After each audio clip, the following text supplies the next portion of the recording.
Good morning, ladies and gentlemen, and welcome to another episode of the Daily Bone podcast, where we discuss all things crypto market. That includes the majors like Bitcoin, Ethereum, Solana, meme coins, and of course, NFTs.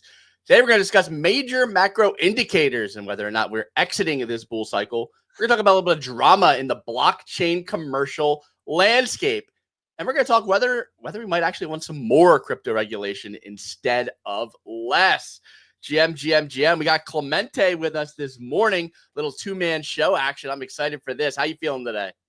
I feel phenomenal. I love the title for people listening via audio. The title of the YouTube show is Bull Market Ending. Full-time crypto traders reveal bear market playbook. It's over, folks. It's over, folks. I have a lot to talk about, Ray. I have a lot of thoughts. I've had a volatile 24 hours. I also got shilled I'm very curious if anyone else in the audience has done personal training before, because I just signed up for this new gym, Ray, the one that Pio goes to as well. And as an introductory thing, you have to do 2 personal training sessions, right? Oh, so time out. No, it was that you did your 2 personal training sessions to get a free month. No, to get no initiation fee. Okay, so in other words, so they're waiving a fee and jamming 2 personal training sessions down your throat. Of course, they were going to try to aggressively sell the shit out of you. This happened to me once when I was like 22 or 23. I joined an LA Fitness in Massachusetts, and these 2 trainers put me and my friend through an epic workout. It was crazy. They put like bands around our stomachs and were having us bear crawl across the gym. I was soaked with sweat. I specifically remember we were doing a core part of the workout. I was soaked, and I went like up for like a crunch or whatever, and I was just like, Jesus, like, and the guy just looked at me dead in the face. Was like, he ain't gonna save you now. And I was like, oh shit. This is like, I'll always remember that. And then they hard sold us so bad to the point where they're basically trying to make you feel bad. Did you not think that the workout was worth it? Blah, blah, blah. And the thing that stopped it, because we were like 22, 23, the thing that stopped it, we might've been younger. The thing that stopped it was we were just like, we don't have the money for this. Like, we just don't have the money. We wouldn't literally would not be able to pay for it. And that just stopped the whole conversation dead in its tracks. And they just like, let us go. The girl, so for content, yeah, it was the same thing yesterday. I finished a workout and this girl was like, so I recommend 3 workouts with me per week. I was like, okay. And then she shows me how much it costs. $155 an hour. And she just looked at me dead in the eyes. She's like, yeah. When do we start? Basically, literally asked me to book the next session. I was like, whoa, okay, simmer down. What are we talking about here? And Clemente, tell them what you learned about this trainer. Because look, we're down in Miami, right? There's some insanely good athletes, and like I'm getting stretched out at this place with all these NFL guys, and I'm like talking to the different people, and these people are fucking no joke. These trainers, they know their shit. But what did you learn about this trainer? And I'm all for, by the way, I'm all for like health, taking care of yourself, all this stuff, investing in like training and all that stuff. But I found out during the session that this girl was like, she worked near me at some point. I was like, oh, what did you used to do? She was like, oh yeah, 2 years ago, I was a bottle girl.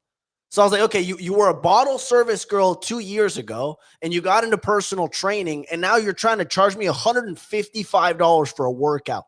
What are we talking about? And then I hit her with that. I was like, I don't know, like I need to think about it, blah, blah, blah. And then she hits me with the classic sales tactic. Because earlier they hit you with the classic, the first session is like figuring out what your goals are. And I was like, I want to get rid of my back pain. And she literally tells me, you're not going to be able to get rid of your back pain unless you do these sessions with me. I was like, dude, I don't need you. What are we talking about? And then basically at the end, I just give her the cost thing, Pio. I told her like, yeah, I don't know. I can't pay for $150, $450 a week for these training sessions. And she basically called me broke. Like, at the end of the class, she was like, oh, okay. If it's a financial thing, if you've been going through some financial burdens, I can understand that. I can understand. I was like, dude, I love that. I love that she did that. I would have done the same thing. You broke loser. Anyways, Ray, that was my day yesterday at the gym. So let me just like get this straight. So Pio moves to Miami. You guys are like within earshot of each other. You join the same gym. You go over there for content. Like, I mean, at what point does it make sense just to get like the like for tax purposes, just get like the union going on here. You guys basically live with each other 24/7. Maybe get some extra Bitcoin with that tax savings. Yeah. We had yeah, I mean the gym's legit. The gym's legit. Last thing I'll say about this gym, I've been doing the cold plunge in the sauna, and yesterday I discovered there was this one guy who is in insane shape, this Asian guy who's in his late like 50s, but looks incredible. And he does the cold plunge in the hot tub, and then was doing all these kinds of things. So I asked him, I was like, what are you doing? And he goes, okay. He was basically like cold plunge, hot tub, cold plunge, hot tub, 5 minutes, 1 minute each, 1 minute each. I've been doing this 10 years, 2 hours at a time. You incredible, no more pain. So I was like, whatever you're doing, I'm writing it down. So I got this guy's who's in incredible shape. I'm going to be looking old. Insane. Yeah, he's like in his 50s, 60s. It looks insane. And it's just cold plunge sauna. He's there for 2 hours. He goes down in the cold plunge and the sauna or in the hot tub, submerges himself underwater, just sits there. I'm like, dude, whoa. So I'm listening to this Huberman podcast with Dr. Susanna Saberg, who's from Copenhagen, and apparently they want like, and that's Scandinavia, the Nordic regions, that's Denmark, right? So I want to hear about the cold and the hot because I was in the sauna yesterday, and we'll get into crypto, ladies and gentlemen. Give us fucking 2 seconds. Yesterday I was in the sauna, just loving it, fucking cooking, and then I went in the cold plunge. I was like, I'm gonna push myself. Clemente is so good at the fucking cold plunge. I know I'm not going to be as good as Clemente today, but I'm going to push myself. And I pushed myself, and I did 2 like long fucking cold plunge sessions where I just like locked in mentally and was like, all right, let's fucking do this shit. And I was like, this better be worth it because it's so cold, man. It's so cold in that cold plunge. Good God. Ray, you ever do the cold plunge? I don't do cold plunges, but I do cold showers, which I actually enjoy. That's hard. Yeah, I don't mind a cold shower. Once you do them for like a week, you get used to them. I love just how much like it's not even just like health talk, it's like cold plunge talk goes on this show. Like specifically cold plunges get talked about in the show at such a high frequency compared to like anything else. It's just wild. I love him. There was a guy that challenged me yesterday. He beat me on the first one. So he did it. We're both in there, and I'm this bearded guy. Looks like Alex Hormozy, just jacked. He did 4 minutes in there. I only do 3 minutes. So then we go back in the sauna and we start grinding it out. And then I go back in there. And then the next session, I did 5 minutes in the cold plunge, and my bones were cold for the next hour afterwards. Despite me like warming up, taking a hot shower, I was riding the bike on the way home. I was shivering because from the cold plunge. So I pushed it way too far. You gotta, I think I gotta figure out if you finish with cold or hot. People are like opinionated on this. I asked my nutritionist guy, he was like, dude, it doesn't fucking matter. And I was like, yeah, I think you're probably right. Like, how could it matter? Because like our buddy, I won't say his name, but our buddy was like, just because he's weird about that shit. And I feel like he'll be like, why'd you say something about me on the show? and like, I just don't want to say his name. I'll do an impression of him, I guess. He's probably listening. It's just like, you got to finish with, he's like, you got to do the cold plunge before you work out or it kills your gains. And I was just like, does it? I don't think it does. Like, I just fucking benched 5 sets, like with 170 pounds, but I go in the cold plunge. And so my body's like, yeah, fuck that benching. Like, no, I don't think that it works that way. Like I did the weight. Like, what are you talking about? Now people are going to come out in the woodwork. Yeah, I've come out of the woodwork with comments. Real quick, Daddy Nick said he used to work for a Finnish crypto company, so Finland. Every morning they would go out to the harbor with an ice pick, make a hole, and jump into the water. And then after they'd go in the sauna. Well, I know that the Finnish don't play around when it comes to the sauna. It's the #1 sauna country. And my buddy's girlfriend is from Finland, and I confirmed this with her. She said that in Finland, every apartment, just like your apartment, Clemente, has a shower, every apartment has a sauna. It's like that. It's like, no, every apartment has a sauna. So there's more saunas than people because every domicile, every dwelling has a sauna in it. But anyway, Blade said bro's going to be more mad at that impression. It's an exaggerated impression. But Daddy Nick saying that he worked in crypto for 5 years. You don't work in crypto anymore, Daddy Nick? Come on, man. He's making this up. He's making this up as he's going along. He's just playing around. No, he's not making it up. Because they do it naked. They do it. These fucking Europeans are different, dude. They do this shit, and they told me that they do it naked in the sauna in my old apartment. This is real shit. They do that stuff, which is pretty crazy. Like you just naked with ladies is interesting. and men. Yeah, but dude, like I remember when I was like fucking 22 going to the LA Fitness sauna. I walk in the sauna and some like 50, 60-year-old guy's ass naked sitting in the corner of the sauna, legs open. And he's just like, bro, would you mind pouring a little water on the rocks? And I'm like, don't talk to me, dude. You're like just so naked right now with your legs open, bro. This is disgusting. Anyway. All right, so if you're just tuning in for cold plunge and health information, you can tune out now. We're going to get to the crypto segment of the show. Thank you for listening to that part, and we'll catch you again tomorrow with more cold plunge and health tips. Clemente, if you could take it away with this weather report, we'll get into things. Let's go. And I love the tips now about cold plunge in the comments. Let's kick things off, ladies and gentlemen. It's Tuesday, March 18th. Looking over at the crypto roundup. The majors are down on the day. We got Bitcoin under 83K. Bears were calling for 76K. We'll see if we ever hit that. We got Ethereum under 1,900 and Solana at 123, holding up pretty well despite the insane commercial that people were freaking out about yesterday. Over the past 24 hours, Pump Fund deposited over $25 million worth of Solana to Kraken. They're selling. They've deposited over $500 million worth of Solana to exchanges, and they've swapped over $40 million worth for USDC. They're raking it in. They are still raking it in. Next up, it was an up and down day for major price action. Standard Charter dropped their 2025 ETH prediction by 60% from $10,000 to $4,000. They're like, hey, we got to reevaluate things. Maybe this thing's not going to 10K as we thought it would. They also predicted that Trump's crypto reserve will push Bitcoin to $500,000. Bullish for Bitcoin, bearish for Ethereum. Can you blame them? Finally, Robinhood made waves as they added prediction markets powered by Kalshi. Very interesting. CEO Vlad Tenev tweeted that prediction markets are, at the most fundamental level, the application of capitalism to the pursuit of truth. That's a fancy way of saying gambling. They found this prediction market thinking they're going, hey, we're going to go with this truth thing, when in reality, we're just going to do gambling that's legalized now. Robinhood stock gained 7% on the day. That's for the weather report. Back over to you in the studio. Excellent weather report as always, and I got a chuckle out of that after reading his big long post there.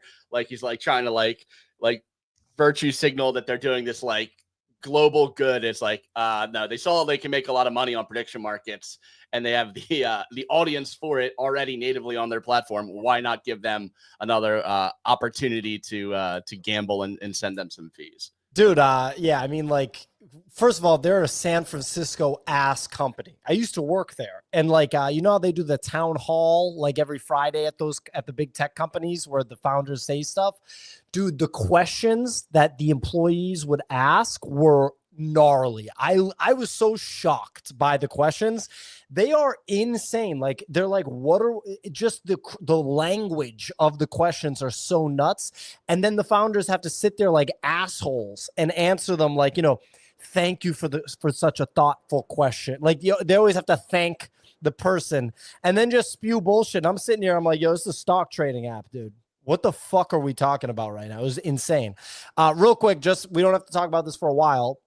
I was completely caught off guard this morning because I woke up early as shit to do a podcast with Retire on Dividends. I saw him in the crowd. Shout out to Retire on Dividends. Make sure you subscribe to him on YouTube.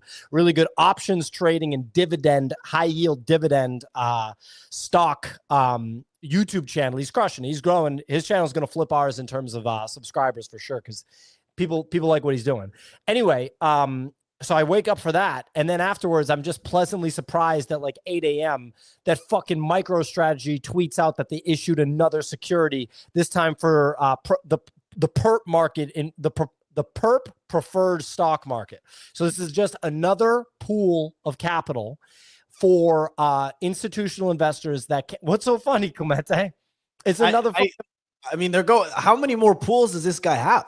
Like, he's tapping it. He's going to be like, and next up, we're going to tap into the retirement fund, Joe and Granny's local 401k. Like, I mean, so can you explain what this means? What it means, it's just very simply put, he identified another traditional finance vertical that he can issue a new security in to give the institutional investors of that vertical. Okay. So this isn't like Joe Schmo. This is, some division of some, investment, like, or some traditional finance institution.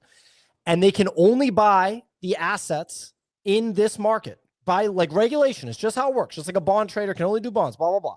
And there's nothing in that market that gives exposure to Bitcoin the way a security issued by MicroStrategy gives exposure to Bitcoin. So now they're going to buy his security because it's probably going to perform really well, probably better than anything else in their entire market because it's Bitcoin and MicroStrategy related, right? Then after the price goes up or whatever and all the investors are happy, he's going to dilute it by issuing more shares. That's his ATM strategy, is at the market strategy. He's going to dilute the shit out of it. And he's going to take the capital raised by that dilution and he's going to buy Bitcoin with it. And everyone's still going to be happy because when you do that, when you print money to buy Bitcoin, it works out in your favor because Bitcoin's the shit. So that's all it is. And by the way, Clemente, you're joking. How many more pools does he have? I wish I knew because I have this fucking podcast where I have smart people like Mando and Andrew Abacus and that wealth manager guy, Peter Dwan, on. And I ask them all. Every single one, I ask them, how many more pools? What's the next pool? And they all say, I don't know. And then fucking Saylor comes out and he's got another pool. So that's like what's going on here is some dope, sick, nasty corporate finance from Saylor. Unreal corporate finance from Saylor. Unreal. Why do you think this wasn't done earlier on? And the other thing is basically up until like a year and a half ago, it was really difficult for institutions to get access to Bitcoin, right? Without the Bitcoin ETF. The Bitcoin ETF made it a lot easier for people to get access to it via their 401k or traditional brokerage accounts, right? But people in the preferred that operate in the preferred market can't buy the Bitcoin ETF. They can only buy preferred stock. That's all they can buy. So Saylor goes and he baked a little preferred stock cake out of fucking MicroStrategy and Bitcoin and just goes, here's a Bitcoin cake for you. You can't buy the ETF. You can't buy MicroStrategy common stock. You can't buy spot Bitcoin. I'll give you this shit. And then the ones that have brains in their heads go and buy it right away. Then the price goes up and everyone else, gets hip to it. Like, you got to keep in mind, these TradFi guys think this is like bullshit. They think it's like bullshit. Then Saylor gives them a security and it fucking beats out everything else they have. And they're like, oh shit, well, look at that.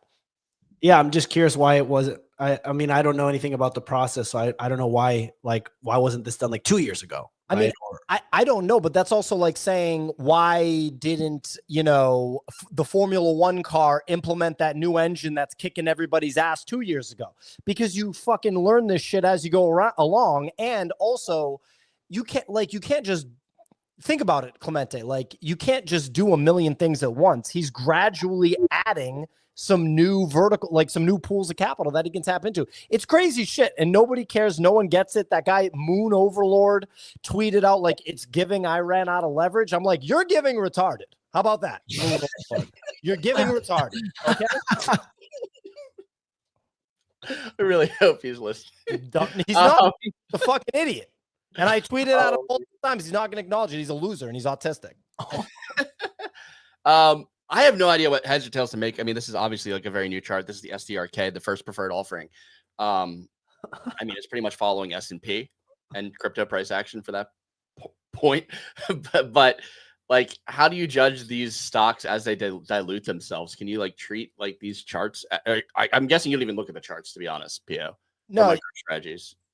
Well, so you're looking at the common stock right here? Just the preferred SDRK.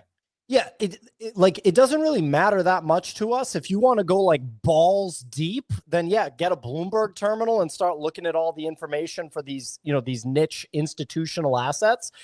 Really, you have to just think to yourself, is like a security that has direct exposure to an assload of Bitcoin, do I think that's going to do well compared to the other old ass securities in that market? Yeah, I think it's going to do well. Like Saylor's early leader for quote of the year. So I'm just having fun with Blade. So anyways, no one listens to this show, so I don't even give a shit. I'll say whatever. Like, I do not give a fuck. We got our people that listen to this show, and I rock with all of our people listening to this show. So I don't even give a shit. I'll say wild shit all day. Yeah, I'm over here responding to Moon. He's not going to acknowledge it. He's just engagement baiting. It doesn't matter. He doesn't get it, and he probably doesn't have MicroStrategy. He's just got insider crypto shit. Good for you. You got a bunch of money. You're rich. Cool. But anyway, yeah, you can go balls deep, Ray, and you can be like, all right, how's STRK performing? When will he be able to do an ATM issuance? He just dropped STRK, I think, in early Feb, late January, and he did he announced the $21 billion, which I was not expecting that, because Mando came on the show, and Mando was like, I don't think he'll be able to raise as much money from STRK as he will from the convertible bond issuance, because the convertible debt market's way bigger. And I think he's probably right about that. But Saylor still came through with 21 billion, which was fucking humongous. It's insane, dude. This is crazy, crazy shit. This is crazy shit. So looking at this in terms of crypto, this is essentially just more pools of capital that are eventually going to be buy pressure on Bitcoin. If you're somebody who's just focused on crypto and could care less about MicroStrategy, the stock, never going to own it, etc., this is good for you. Is this net good for you? I guess is the first question. Dude, Bitcoin's gonna go to fucking $1 million no matter what. At being like, is it good that Michael Saylor is about to buy $21 billion worth of Bitcoin? Yeah, I think it's probably pretty good that he's gonna buy $21 billion of Bitcoin, but it shouldn't inform what you do unless what you do is finally, figure out that you should be hoarding Bitcoin and not selling it. But I mean, if you haven't figured that out yet, I don't know, man. I really don't know. Yeah, no, that's fair. I mean, I think people generally obviously buy pressure is bullish, but then you have the people who are like decentralization maxis. You have people saying this increases the odds for a potential some sort of black swan led by MicroStrategies. And like you said, Bitcoin going to $1 million no matter what. Are you, as a crypto participant who doesn't care about MicroStrategies, thinking that MicroStrategies could be potentially a net negative in the space? It's kind of my thought process. people that are completely out to lunch think that it's a negative. Because they refuse to they just think it's all leverage is the thing, and they just refuse to read or listen to anything about it and figure out that right now the leverage is at a local low. I don't think it's an all-time low, but it's a local low, because these new verticals of these new techniques are 21 billion from STRK without leverage is just bonkers. So anyway, I don't know. I don't know what to, Anyway, here, look at this tweet real quick. Look at this tweet. All right, just read that tweet real quick. All right, let me read this tweet. This is from Capital. He's a smart guy. Here we go. All right, here's a tweet. Strategy is one of the most unique companies in capital markets history. 99.99% of people think it's a Ponzi. The 0.01% of people think it's going to 10 trillion. Yeah, I mean, I think this is probably true for the most part. I'm still on the fence of where I am at on MicroStrategy in terms of my feelings.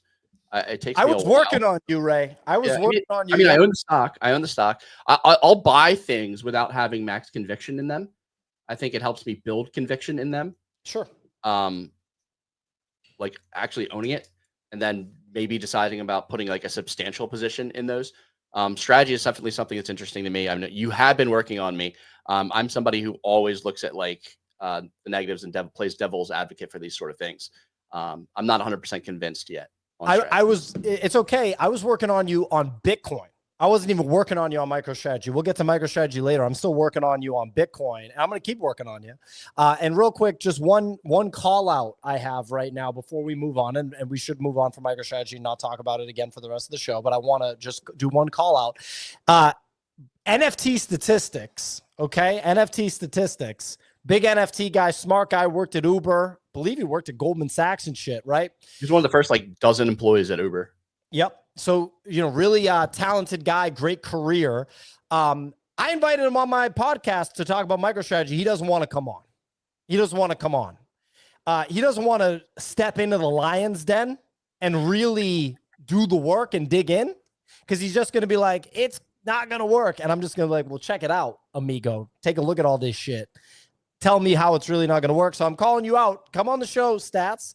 It won't be contentious at all. And I would not want to do that. I would. That's the last thing I would want to do because I don't know. He clearly doesn't know enough about it. So it's like, come step in. I don't know enough about it. He says I'm out to lunch and that I don't understand it. I'm like, okay. Let's take a look. Let's take a look at all the fucking numbers. It's actually not that hard once you really dive into it. It's not that hard.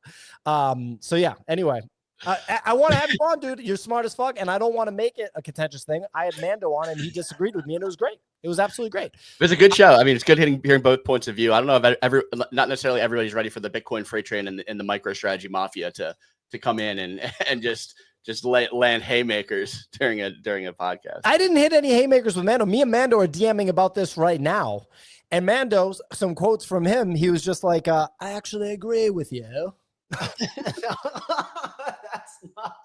That's such a bad UK accent. No, I'm just fucking around.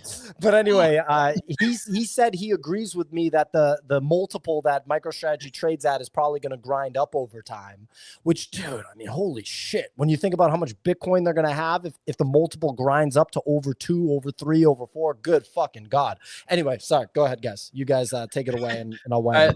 Let's shift gears here rather abruptly. We'll go away from Bitcoin and MicroStrategy. Couple interesting things coming out of ZackXBT. For anyone's been following along over the weekend, there was a hyperliquid whale who was shorting the market. CBB, notable blur farmer trader, was trying to liquidate him. There's a big campaign. ZackXBT identified him as a cyber criminal gambling with stolen funds, which is kind of fun. But this leads me to segue basically into ZackXBT's Telegram, where he is very, very, very bearish on the current state of things in terms of crypto.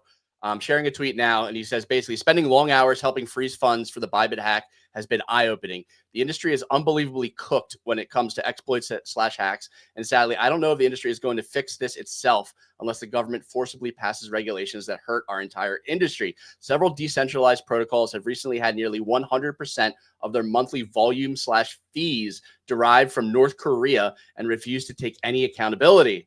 Centralized exchanges end up being worse, as when illicit funds flow through them, a few take multiple hours to respond when it only takes minutes to launder. KYT is completely flawed and easily available. KYC is just a honeypot for regular users because of breaches and insiders, and is useless in the majority of cases due to purchased accounts. North Korea laundering $1.4 billion from the recent hack has only exposed how broken it is. This is like a pretty heavy-hitting piece for me reading this from ZackXBT, basically saying like, hey, the major infrastructure rails in crypto do not care about like good actors, bad actors. They only care about the bottom line of profits. And I know there's gonna be a lot of people pushing back and saying like, hey, it's decentralized. It lets in the good with the bad. But until I feel like there's some sort of like way to filter out the bad actors in this space, I do not think that we kind of see crypto as like we don't see mass adoption or like it becoming like a money standard like we're thinking like long term it could be. So I think we're like at this interesting like place right now where like we're cheering for like regulatory pullbacks from the US government, but we're not like also cheering for like, hey, we actually need more regulation to filter out the actual bad actors.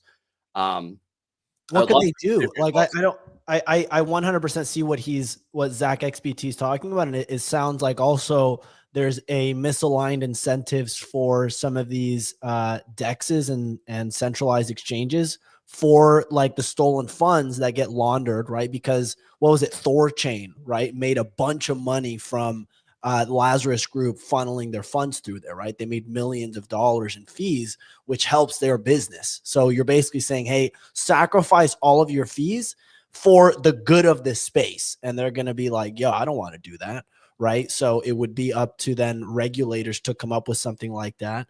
I don't know. I think ZackXBT is coming at this from his own perspective of like the good of the space. I think ultimately it's not necessarily a huge deal as much as ZackXBT is talking about it, but we just see it through these huge exploits, right? Which, I mean, I would assume the number of exploits has gone down exponentially throughout the years, but it's gone up. Yeah, cash exploited goes up every year. Oh, interesting. I mean, we just had a 1.5. We had the biggest crypto hack in history this year. In terms of US dollars. What else would it be in terms of? Well, in terms of like Bitcoin, because the Mt. Gox exploit was way more. Yeah. In terms of US dollars at the time, of course. Yeah, you can't. That makes sense. Yeah. I mean, I don't have anything additional to add here. I definitely see where he's coming from. I don't know what the answer is as far as like regulation goes, other than like stricter things. But like if the US does it, right, then every other country needs to do it. And then like it just sounds very, very difficult to enforce because this is the whole decentralization argument. Ooh, welcome to the show, Nick. Looking fresh today. How you feeling? Dude, I just want to say none of y'all motherfuckers understand Bitcoin. Y'all are a bunch of dumb idiots, and you've got to sit your ass down because I fully understand it. I've grokked the whole thing for a long time now. Fucking buy MicroStrategy and shut your fucking mouth, okay? 2, this criminal invasion that we have of people hacking into crypto, it's not going anywhere. I agree with ZackXBT. It is a problem for the space. I mean, the biggest thing, I've been a long supporter of Bitcoin, and for one of the biggest reasons that I'm a supporter of it is because North Korea is one of the largest holders of it. What are they going to do? You know, what are they going to? They're going to diamond hand that motherfucking Bitcoin. That's what they're going to do. They're like, Bitcoin's going to $1 million. Yeah. I'm gonna hold on to this. Yo, dude, Kim Jong, he's low-key crushing it. How much Bitcoin do they have right now? Someone needs to do the math. Are they might did. The US? They did. No, he's literally the 4th largest holder of Bitcoin at this Kim point. Jong. Dang. No. Big North Korea. That's a big issue. That's an issue. I don't like that. Yeah, it's US, China, El Salvador, and then North Korea. Right? Yeah, it's pretty close. I know we're very close to China, so I think that Bitcoin and crypto is going to play a massive role in like trade wars over the years. No. Now they're officially the 3rd largest. They passed El Salvador as of yesterday. Yeah. Nice. We had Thorchain give Launder some more money for them to bring it up. Third in government held Bitcoin. So that doesn't. We didn't include like MicroStrategy. I don't know if like Gemini, the Winklevoss twins, or I don't know if. What's is it like the Olympics Tim where the Draper. companies in each it's like the Olympics, the companies in each country like contribute to the national pool? Yeah, we got the Winklevoss. Well, maybe they're partly Finnish. We don't know. I think it only matters at the like nation level. Like, so, you know, I don't think we're comparing MicroStrategy and North Korea. I think we're comparing North Korea to China, the US, Russia. Have you heard Michael Saylor? I don't think he has. So anyway, look, I'd love to know what you guys think is like the opportunity in crypto, like where we trading right now. BNB is the hottest thing right now. The finger guns were crazy there. Did you see that, Nick? What was that? I don't. Bro spends half an hour just dunking on everybody basically, and then it's like, hey guys, what are you trading? What are you trading? I only listened to 5 minutes of it. Well, the first 15 minutes was cold plunge and sauna, so you probably caught the whole. Well, and the Solana ad, I think you brought up pretty early on, right? We haven't. I'm going to dig into that, but we haven't dug into. You that see, yet. Kobe changed his PFP. I saw he mentioned he was going to. He switched it to the guy from the Solana ad. I've been scouring BullX trying to find a freaking meme coin of this guy. I can't find anything. The best these trenchers could come up with was Solana ad. And that ran a 300K. I'm like, dude, give me some fire that I can buy. I accidentally bought 1.1 million NFTs of the commercial on base, and I lost $300 on that. I saw you call that out. I was like, this guy is sharing a 200K market cap base Zora minted shitcoin on this commercial. Yeah, Zora. And that was like, yo, base got here first. I was like, I don't know about this one.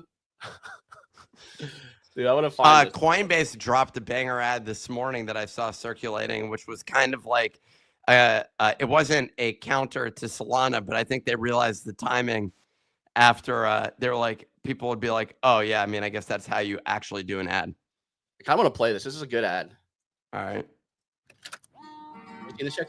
Crypto wasn't for him. He dealt the classics. Low miles, big blocks and bench seats, hidden gems and dusty barns. I mean, I don't know how many people this represents, but keep going. He'd take fixer-uppers and turn them into daily drivers. They already posted this before, I think. But when it came Oh, they time did? to make a sale, there were no easy options. He never could figure out why wire transfers took so long. Yeah. Banks were never open when he needed them. And cash, well, cash could be a challenge in a place like this. Too windy for cash. It's thousands So of when a dollars. repeat buyer mentioned another option, he listened. Just a simple transfer, secure, like a digital handshake. What is this music? Crypto wasn't for him until it was. I mean, what is this, dude? You know, he was a southern accent. He grew up from a humble farm. He didn't know too much of this crypto nonsense. He found space. Like what?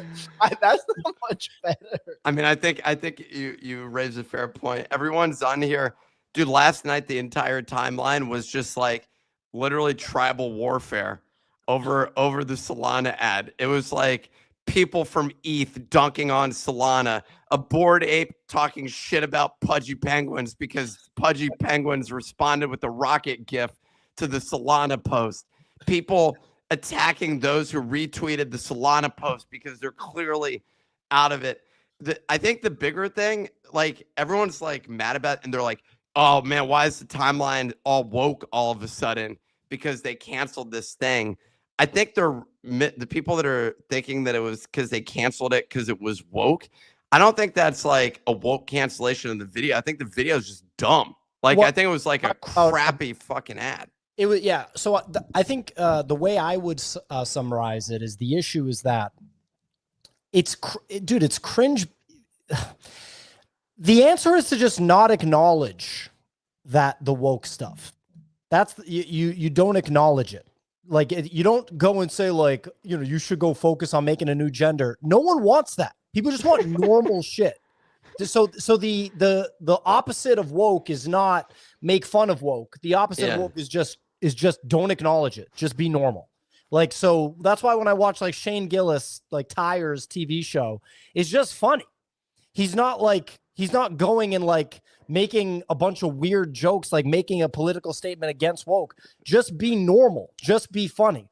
Like, so I want to make a parody of the show. I mean, of the commercial, and I've been thinking, and Clemente had one great line in his. Yeah, I saw, and in the chat, I saw it. Yeah, so I think we could do it today, and I think we could even edit it ourselves, and I think we can AI the dialogue out of the existing ad so that we have the same score, and we can shot for shot recreate it, and just with funny ass fucking dialogue.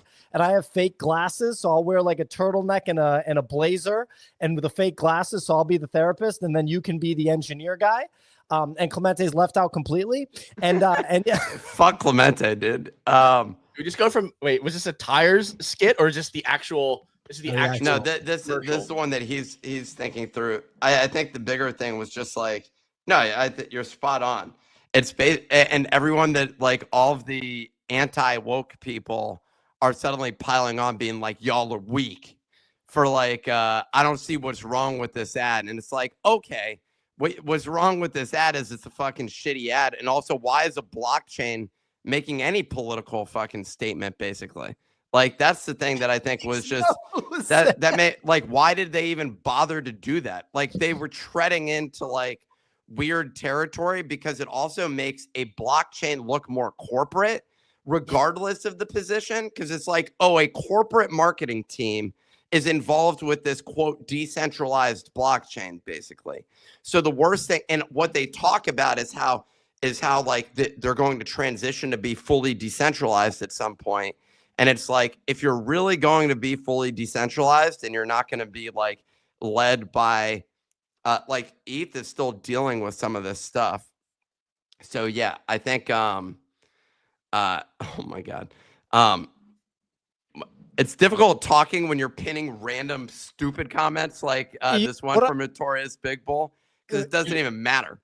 I mean, yeah, like people do start thrashing as soon as we get off of the market stuff, which I do get. But anyway, real quick, what was I going to say? Like, so yes, I agree with you, Nick. The other thing is that they debased Solana to pay to make that ad. Well, they already had a budget that exists. So when you're saying debased, it's not like they went and were actively selling that Solana. They have a holding of Solana that's allocated for their corporate treasury or whatever. Basically. I know, but the point is, like, when there's mistakes like this, it really reminds you of the way that crypto operates with these foundations and stuff, where they end up debasing the coin and spending it. So sure, this was a bad ad, and I'm sure there were other great ads. Look at the Ethereum Foundation. You have a bunch of assholes over there probably making $250,000 a year at least for no-show jobs, selling ETH at $100 fucking million a clip. Like, some pretty wild stuff happening. Yeah. Anyway, just point it out. You paid. Every one of us paid for that ad collectively. So congratulations to everyone. How does it feel to be absolutely hosed on that commercial? Are you not embarrassed a little bit? But it is wild though. They could have done something dope. They could have set all of the bullshit they've been going through for the last month and a half since the Libra scam. There's been calls of systematic extraction on Solana by some of the top players in the ecosystem for the last month and a half. And they could have put all of that aside and dropped a sick commercial. Solana for the builders. Solana, the future of innovation. Solana, all of this stuff that they had to work with. And instead, they make one of the worst commercials I've ever seen in my entire life posted. And you know that commercial, there must have been at least 10 people that went into making that. Who wrote the script, the actors, the production, the editing. There's like a set. I mean, that's like a professional set. That was a lot of money. That was a lot of money. Like, it's got to be in the multiple hundreds of thousands of dollars that went into that ad. Yes, and whenever this happens, the people making the ad just get completely murked. Like, I think that the irony is that they just don't want to pay creators. But like Solana basically won't pay. Like, you have to like negotiate heavily with them to spend that much. Like, the reality is, but they could have taken that entire budget and literally had their entire staff of creators the whole time.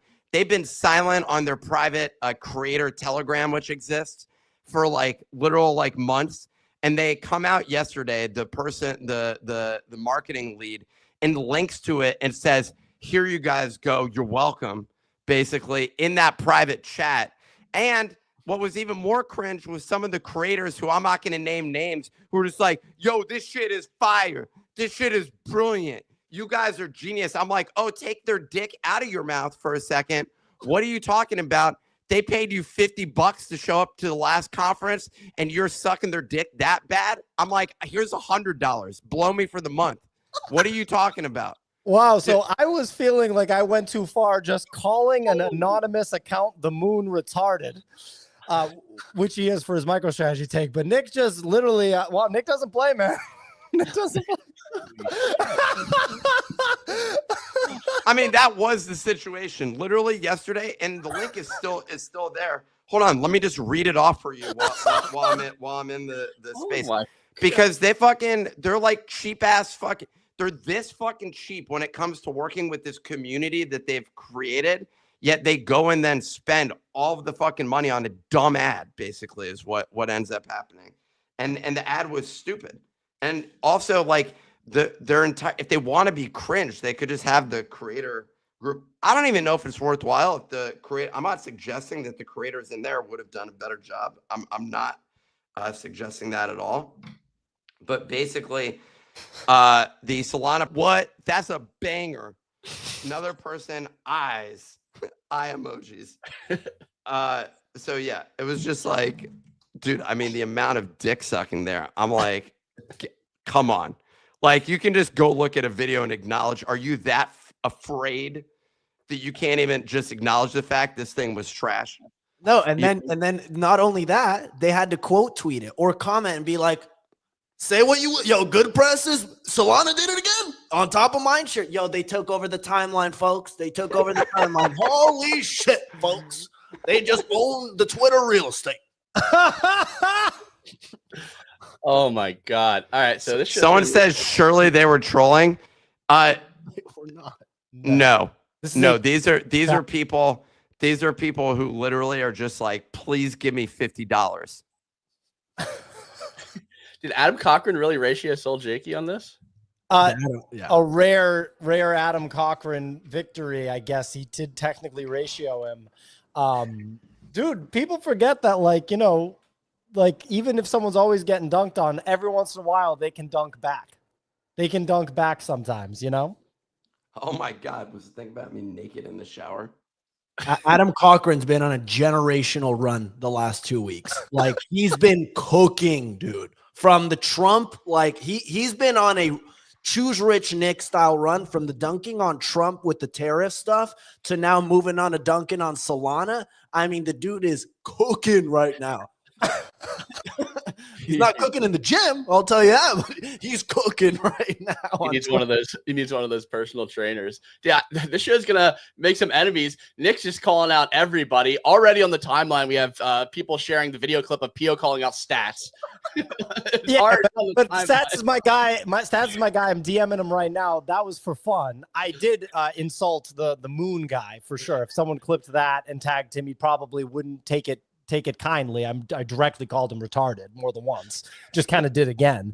But Nick went way further than I've never gone as far as Nick just went. Well, yeah, I mean, it was basically shooting myself in the foot. But the bottom line, though, is that is how I feel. And the problem, and the fact that there's all these, like, dude, it's when like corporate like shit goes too far. It's like when the Borg itself and people, the corporate, I can't stand for the like the political, the people playing politics in the fucking corporation. I can't do it when they're in the meeting being like, yo, he's such a fucking genius. Like the CEO's such a fucking genius. Every time, like he's a mastermind. He's a brilliant leader, like whatever it is, basically. It's like on Silicon Valley when they get to work with the billion dude. Silicon Valley, they got to bring it back. It's more relevant than ever. But yeah, when they work with Gavin, it's like they got the executive team there, and they're like, I only get 2 minutes a month with Gavin, but those 2 minutes are magical. It's like they're all saying the same thing. They're like, I get 3 minutes with him, but those 3 minutes, they're amazing. Yeah, it's literally, that is literally the behavior of the corporate, I don't know what you call it, the parasitic corporate people, basically. And I'm like, dude, I'm good on that, man. Like that like if you're operating on that front and you're bringing it to the timeline, we do get paid by organizations to promote them, but I mean, we're not like we're not going to come out with some cringe, like, I don't know, just dick sucking on the timeline is ridiculous for me when it's so blatantly obvious that it's Speaking crap. of which, we called out the Bubble Maps token the other day, which is up 3x after we talked about it. If you followed us, you made some money. We love working with Bubble Maps. I'm going back to that exact episode we were talking on it. And the commenters were, have you no shame? Have you no shame to be talking about this disgusting rug on your show, you corporate shills? Hey, how sideline, bro? Sidelined? Sideline dog. Sorry. Bam! There we go. Like getting listed on Binance today actually has a products used for good things, and people are just ripping on these guys. Yeah, absolute clean 3x. Well, they're knocking it on their X account right now. I mean, goddamn, like they're just doing investigation after investigation. Are they the new ZackXBT? I think so. Zach seems like he may be washed with some of his talk here. It's the depression that comes from being like a police officer or something like that. Yeah. And you're seeing like the worst side of society on a daily basis. Yep. And eventually you're just like, society's cooked. Like that's the outcome of being a cop, seeing the murders every single day, basically. Yeah, it's like the guys that are documentary filmmakers, but the documentaries they make films on are like about Charles Manson shit. So they're just going through like pictures of the murders, and it's just like, oh my God, like it fucks you up. There's my wife teaches at a public vo tech school, and she's like, our daughter's fucked. These kids are idiots. All kids are idiots now. like, we're so screwed. I'm like, well, I mean, I think it's part of being a teacher and seeing like the worst. She's probably right, but the Your mic cut out. Yeah, your mic's gone. Yeah, you're done. You're cooked. He's Name something that goes figured together it. more than Nick and Fix issues. it. Have you seen the new Netflix show? It's not called Childhood. It's What? one second. It's called Adolescence. No. I haven't Okay, so it's good. Check it out. Okay. It's from the same guy that was, I forget that British gang show where it's like, bruv. The British Peaky Blinders. No. with the Jamaicans, like between The Jamaica people in the ghetto.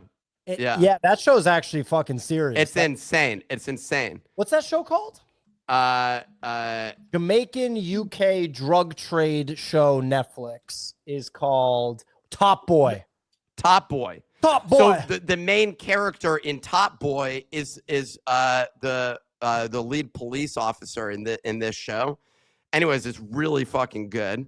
And the initially I was like, yo, this is like, I don't know, dude, it's good. Like and it's only 4 episodes. Like check it out. It's kind of insane how good it is, because there's also just crazy filmmaking. I'm not going to give anything away. The thing I'll just say on the filmmaking is it reminds me, there was one movie and everyone was like, oh, this is crazy, where the whole show is done in like one office. It's like 4 people or 3 people that are like in man, I'm blanking on the name of the movie, but it was like hailed as this like cinematic masterpiece or whatever, basically. And what these guys do, the filmmaking format is pretty interesting. It's always in motion. Like the camera's always moving. People are walking forward, they're walking backward. You're moving around the room. You're seeing so there's all sorts of stuff that's the episode's one take, Nick? borderline. Yeah, it made, That's but cool. they do a cut. Is it one take for the episode, or there's like, yeah, maybe it actually maybe, yeah. I can't wait to watch it. That's insane. It's pretty nuts, and the acting in it, like the kid that's in this, I'm on the 3rd episode, or I finished the 3rd episode last night. I was like, wow, this kid's like actually really fucking good. Well, they say that you can't outperform the kids. Like actors, like if you got a kid actor, the kids are just so good because they just like, they're unburdened by like, What has been. Yeah. Sure. What was the point of the thing you were talking about, Nick? Just this show's good. Yeah. No. Oh, so there was a thing that I don't know. I was just thinking about the cops in there. They end up mentioning something about like you see how they're getting kind of worn down just by like, I hate dealing with the kids and stuff. Like that's always depressing. And you see a school that was in there, and it's literally this conversation, Ray, that you're having with your wife. It's brought up, and the show kind of is in somewhat commentary on the state of like modern children's education. It's actually, that's not the primary plot line, and that's not the main thing, but there is an entire episode around it. The other thing I was going to say is a buddy I had dinner with. He was in town, I don't know, a week or 2 ago, and he was talking about he had downloaded an app back in the day that you could basically you could get paid to go shoot like video on your iPhone, like there'd be like a news story and you'd cover it. Anyways, you get alerts. He was like, do not download the app. I downloaded it, and basically it's all the worst crimes going on in your neighborhood. God. So that you can like go and be like, there's a dead body over there. Like go record it, essentially. Wow. And so like he would start going and doing this stuff. And then it was just like, this is all. Then people would get rejected for their footage. They'd be like, yeah, that footage isn't good enough. And it wasn't good enough. Oh my God. Wow. Well, Clemente's a sicko. That'd be a good job for him. So real quick, Nick, can we pull up TA? I actually agree with Notorious Big Bull. I want to see some Nick TA. Can we do a little bit of TA on Bitcoin, on Solana, por favor? And yeah, I think those two are probably good. Bitcoin getting wrecked. That short guy's printing, huh? He closed his position. He closed his position. Why? S&P down 80 points today from high. I don't know why. This is something unrelated. Somebody just pulled this up. Someone just pulled my screen up. No, I got it right here. Okay. 1 second, and I don't know why this one's so high. Yeah, dude, I've been actually feeling like a short was called for, and I still think it is. There's also like I like a hedge here, a downward hedge, because I think things could go pretty low. I mean, basically, we just got to watch this level on Bitcoin, the 80,000 level, to see if we break down below that. If we do, we definitely could be down at around 70, 71, 500 is where I'm at. Some people have been calling for this level somewhere around, or I've heard 65. But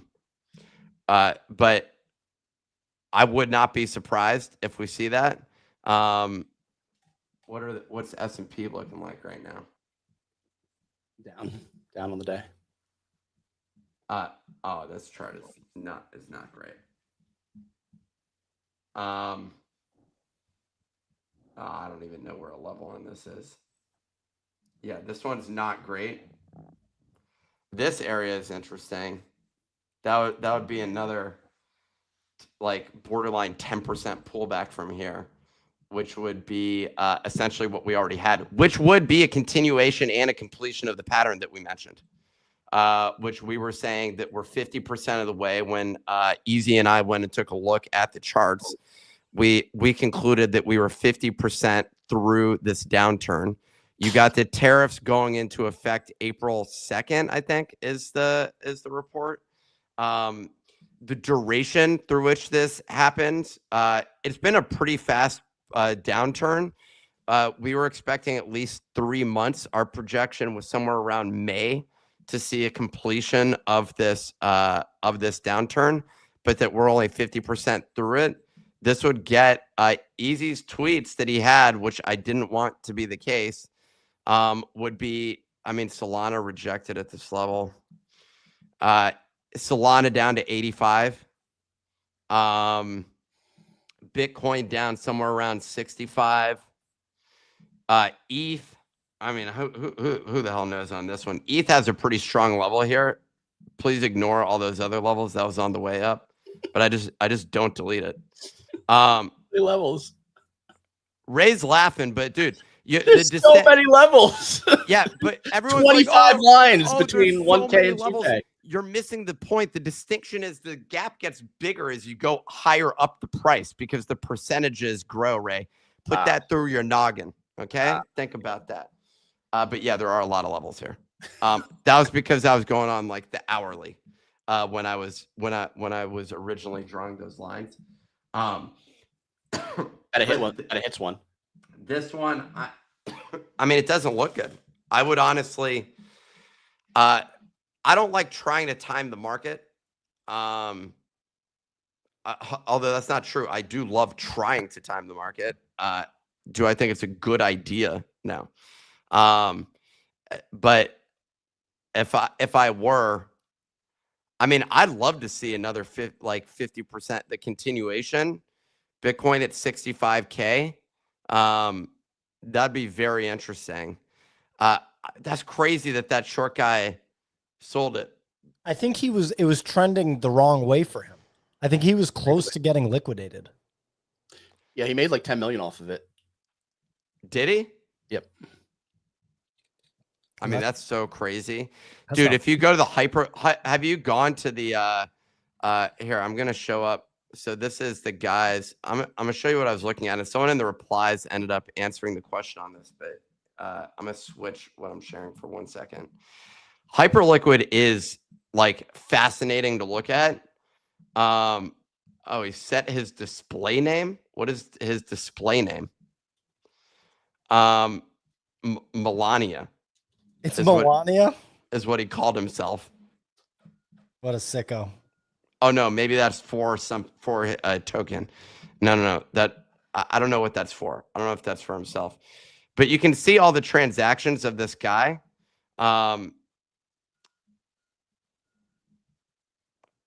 what's crazy about this, what I was going to say is, if you look at the activity happening, look how fast this is going on Hyperliquid. It's algorithmic trading too. That's crazy that those are all on-chain transactions. That to me is pretty insane. That's what happens when I think you probably only need one validator. That's also known as a computer. is what that is. Like, I don't know how many validators there are on Hyperliquid, or how long like finality for a transaction is. But this guy, you can go back and view this guy's transactions. They have a bunch of canceled orders. Let's see here. And then the placing of the orders. So that shorting K Pepe. I don't know what he's doing with that. There's a bunch of like, maybe I'll tab it over and that'll actually work. Anyways, I came and checked this guy out because you could see what his position was, and people correctly responded to me on the timeline what I had missed with this. And I'm like, okay, fair enough. Which was that he had placed, people were monitoring his stuff. And so he had placed these like closing the position down at 65K. So it's like people are reading that and tweeting it as though he's an insider and that's the information. So it's like rehashing what his target price is, but then he's out of the position, like literally on a small move like this, which is very interesting to me. I mean, he held the position and then ended up making the trade. To me, I was like, yo, this seems actually like he traded it just by counting the number of days. 1, 2, 3, 4, 5, 6, 7. And then drop on the 8th for the last relief rally. 1, 2, 3, 4, 5, 6, 7, almost 8, somewhere like that. And we pull back. So it's a similar thing. He's just looking at that being like, yeah, I'm going to short the hell out of it here. This is a relief rally. Which is, I mean, that guy's got balls. Holy shit. ZackXBT says it's a cyber criminal gambling with stolen funds. That's not out of the question, right? I mean, he's washed. Who knows? ZackXBT? Yeah. Yeah. I mean, that guy's time is come and gone, huh? had his day in the sun. A funny one I wanted to bring up. Somebody managed to exploit chatbot, the AIXBT agent, trick them into sending 55.5 ETH via a Twitter transfer bot to their account. So convinced AIXBT to send 55 ETH via Twitter on base to them. They then deleted their Twitter account. Wait, say that again. Show this. Yeah, so it doesn't show the beginning of the conversation, but it shows AIXBT like making the tip transaction, and then the tip bot on Twitter tips 55 ETH to the guy's wallet, and then this guy goes and deletes his Twitter account. Wait, sorry, I don't understand what. So what is AIXBT's post? So it's basically triggering this bot, this transaction bot it's hooked into, a tip bot essentially. It's simulacrum AI here. This is like basically like giving it permission to transfer 55 ETH to this address. And why did it do that? I don't have like the original tweets. It just this is the image. So something before this, like that this account said, which is now deleted, like triggered AIXBT to do this. How much ETH is in AIXBT's wallet? I don't know. I need to look at that. I can look at the. Well, go to the transaction. Just click on the transaction. Yeah, that's a picture. Oh. Yeah, and then he like talks about it, which is like absurd. But like these AI chatbots this is just a funny story I wanted to bring up and show. Like this is just embarrassing. Like, are you not embarrassed right now? Hold on, like, scroll up. really? Was that not a link to it? No. Yeah, that has a link. Right. All right. Let's get into AIXBT's wallet. Why is it taking so long to verify that you're a human? Well, sometimes people consider me a robot. Wow, so. it was the whole thing. No, I mean, there's no way. Oh, no. Go look at maybe internal. I have no idea. What was that? Everything? I don't know. 40,000? What is that? Trying to find the ETH transaction here. I don't see it here. I have no idea. No, I mean, he's cooked. This thing's cooked. Still has the $1 million from Udi that it can milk, though. Oh, it actually Udi just bought No, they didn't give them $1 million. Udi bought $1 million of the token. That's so funny to me. Udi's down 80%, 85%. Udi lost $900,000. Well, yeah, but he's about to sell $30 million of NFTs because y'all are hoping that thing's going to pump 2x. I'm actually good on this. I'm actually good on it. I hope you guys make $15,000 or something. I really hope you do. I'm picturing Nick during Pia's video, like just sitting on the couch, be like, "This is so dumb. Why am I doing this?" I didn't. Think maybe that's the video I should make. I'll put on the wizard costume and being like, I don't want to go spend $15,000 going to do it. I don't think Nick's heart was in the performance compared to other acting gigs, but I still really appreciate him doing it and shooting the shit out of it really well. But I don't even think we're not guaranteed to get the allow spot. In fact, I would not be surprised if I don't get it. I think Clemente will get it. I would not be surprised if I don't get it. In fact, I'd almost bet that I don't get it. I made the video more just because I liked the bit and I really love shooting those things. And it historically has been hard to get a lot of those off across the line, although it seems like people are more open now than they ever have been. So I was more excited about the video itself. Hadn't even really thought about getting the allow list because I actually am going to bet that I won't get it. Yeah, that's fair. I saw some in their Discord, people were sharing some messages like, "Oh, the Bodogos bros trying to get in on ordinals to make a profit. Like, what are they doing? Yeah. Don't give it to him, Udi." I saw Clemente perk up there. He got a little upset about that. Clemente will get the allow. I'm not going to get it, but Clemente will. I don't know either. I mean, that guy is just, oh, don't give a lawless to him. I'm sitting here from my basement. I've been grinding the Topper Wizard Quest 1, 2, 3, 4, and 5, and I bought the Quantum Cat for 0.1 Bitcoin. So don't give it to them. Don't give it to them. I've been listening to every single Twitter space for the last year and a half. Udi, I've been an OG. I promise. You can check my Discord messages. I've put in 1,500 Discord messages in here. Please don't give it to the Bodogos, guys. Are you alive, dude? Yeah, whoa. I'm showing some epic rants, so we're going to have to save this one. Is that a comment that people made about you? Yeah, they were like, someone was complaining that we went and made good videos. Yeah, like, most of the Wizards videos are like Clemente pointed out, like they're trash. Like all these videos are just like ass. They're ass. Not going to be good for getting the whitelist, Clemente. They're fucking ass, dude. Meanwhile, I fucking get in the I'm not doing any. I'm not saying I'm a genius either. I was air humping a wall for 15 seconds. Like, I'm not doing anything special either. Let's not pretend like I'm fucking dropping the video of the year. Don't give it to the Bodogos, guys. Dude, the reality is though, most people suck at making the videos, including Solana, you know? Oh, my God. All right. On that note, On that note, we're going to wrap today's show. Thank you all for joining us. We had a ton of fun today.